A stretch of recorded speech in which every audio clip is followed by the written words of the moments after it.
There's evidence that warm waters and life exist in the Antarctic. Is this evidence of the hollow earth? It's an article by Shepard Ambelas.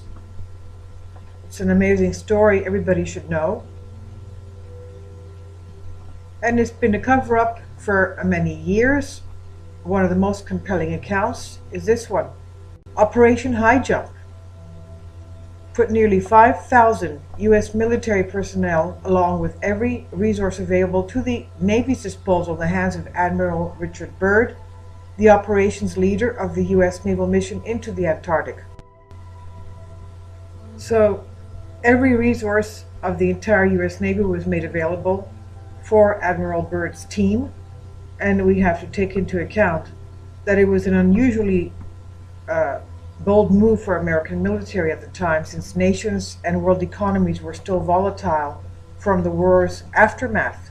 And we have to ask questions. Why would the U.S. military be seeking to expand so many resources at the risk of great collateral loss to explore such a harsh region of the planet as Antarctica? What was the rush, and what did they know?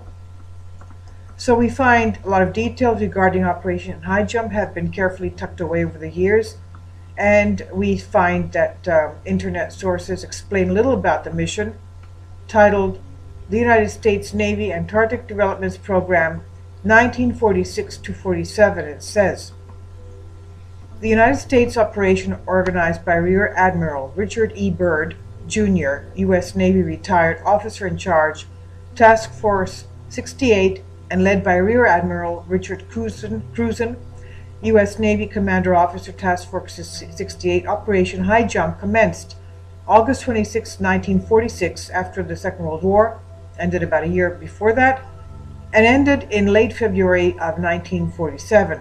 The Task Force 68 included 4,700 men, 13 ships, and multiple aircraft.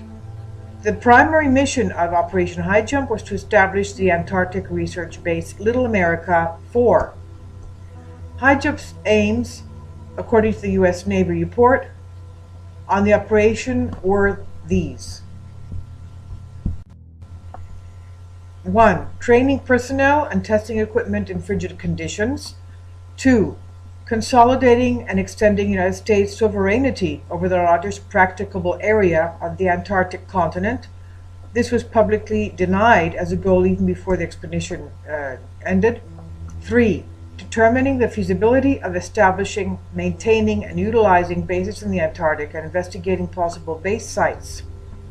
4. Developing techniques for establishing, maintaining, and utilizing air bases on ice, with particular attention to later applicability of such techniques to operations in interior Greenland, where conditions are comparable to those in the Antarctic.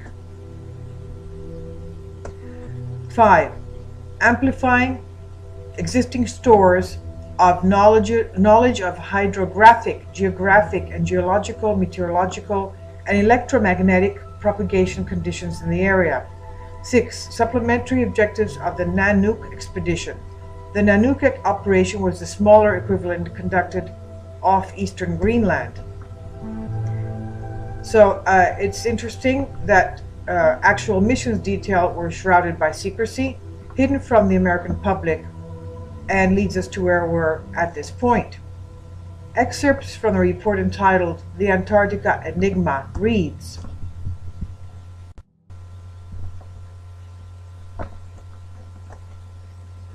little other information was released to the media about the mission, although most journalists were suspicious of its true purpose given the huge amount of military hardware involved.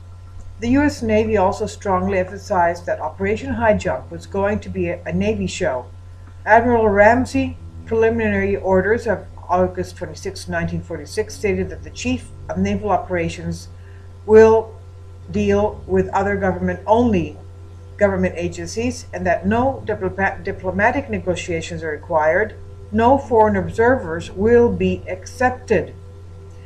Not exactly an invitation to scrutiny, even from other arms of the government.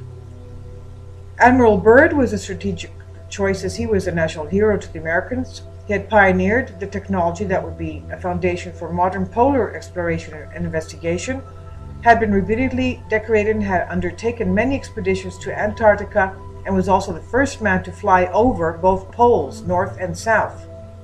However, the task force itself remained strictly under the military command of Rear Admiral Richard Cruzen.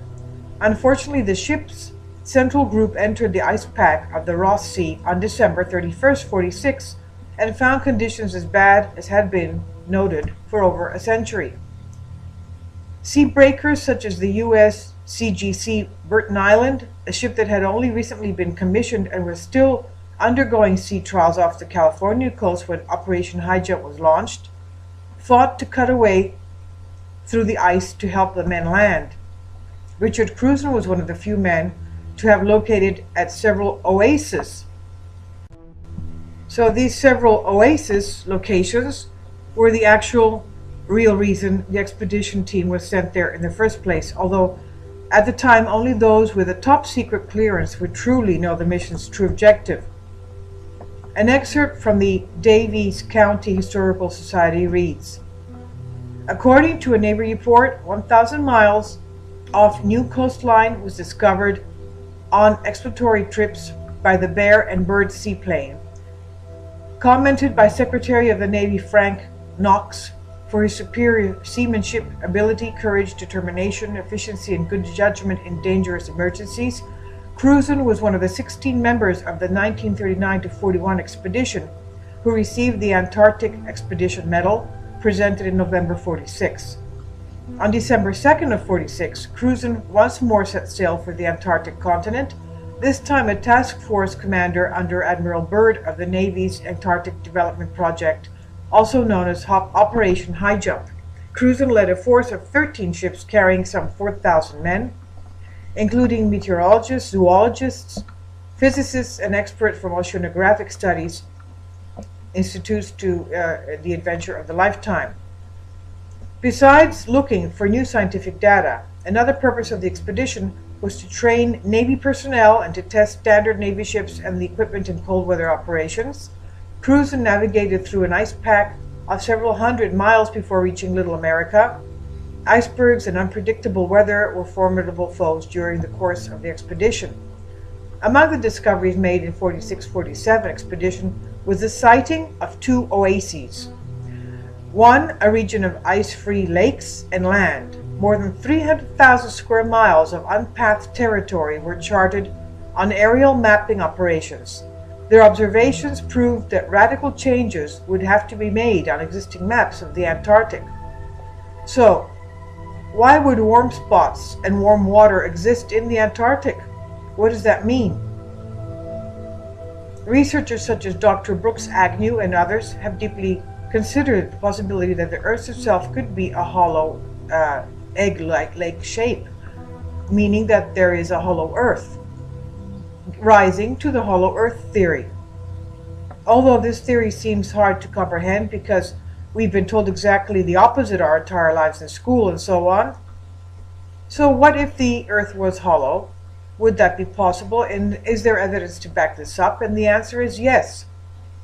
Evidence shows that the Earth rings like a bell after an earthquake for a period of up to about 60 minutes. And that's why some scientists and researchers say that this is due to the fact that the Earth is hollow.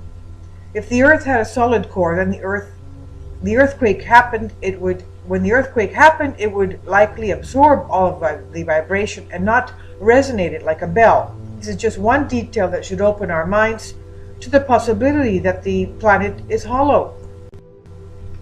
Virtually every culture and civilization across the planet throughout the ages has documented what appears to be the existence of a hollow Earth. According to Dr. Brooks Agnew, a hollow Earth is a very real possibility. Agnew has focused his studies on the North Pole region. He and his team plan to one day locate a documented polar depression, thus launching test overflights from a nuclear-powered icebreaker. Brooks and his team plan a scientific expedition to the brim of the hollow Earth, which proves to be unsuccessful at this time due to a lack of his funding. Brooks plans to use a sun compass and a gyroscope above the 60th parallel to get accurate measurements of the oceanic depression. If the rate of change begins to increase, then likely the team would be entering the long elusive polar depression, which has been reported by ancient Viking explorers and modern day seamen alike. Agnew talks about the formation of planets, Sir Isaac Newton, difference between thick and thin crust physics, zero gravity, and more, on various interviews that he's made. And we also have this wonderful mystery of what happened to the reindeer that the Norwegian whalers left on Antarctica over 100 years ago. They did not believe that the reindeer would live. However, 100 years later, they're thriving and nobody can get rid of them. It's a mystery how they survive in the Antarctic. We also have to remember the recent scientific experiments that the International Space Station crew had conducted in space when they were conducting the water experiments. They would have a drop of water which would take on a circular shape, and when they introduced little particles of orange peels inside, the orange peels would come and float onto the surface of the water bubble, leaving the weight, showing that the heavy weight of the items floated to the surface and were not found in the center. And this confused them because they believed that they would stay in the center of the water bubble. So that's a small type of an example of what would happen in a planet, a body of a planet, where the crust or heavy elements would come and float towards the surface of the planet. I'll leave a link below for you for this article.